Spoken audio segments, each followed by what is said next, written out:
Pakinggan niyo to mga kapatid.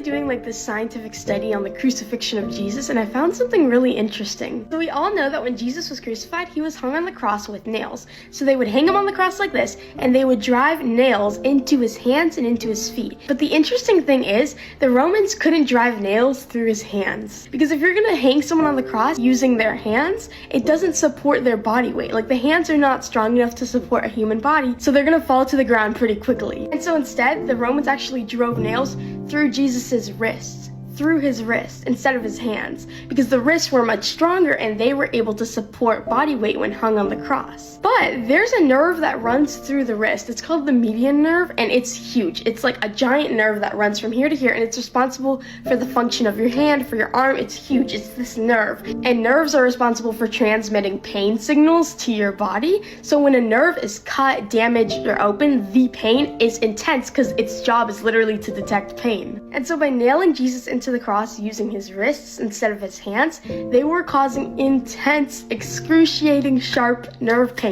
Nerves are literally so sensitive, and when you take a nail into them, oh my goodness. And these nails, they were not just tiny little like nails you use for like hammering something into a wall.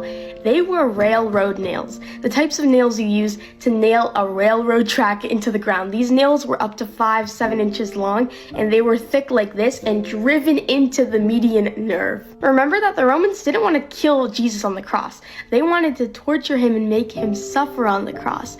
And so what they did is that they hit that nerve, that median nerve, but they also managed to dodge a vein, because if they would have hit that vein, Jesus would have bled to death faster than he would have died from asphyxiation, which could take like days. To kind of draw it out, an open nerve is so sensitive that if you blow air on it, it causes intense like lightning pain for the person.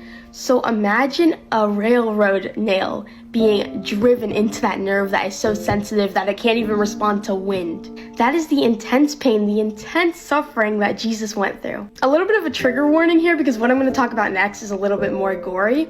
So basically, before Jesus was crucified and had to carry the cross, he was scourged, which was a form of Roman punishment. So Jesus was forced to get naked before the Romans, get on his knees, and reveal his entire back to them.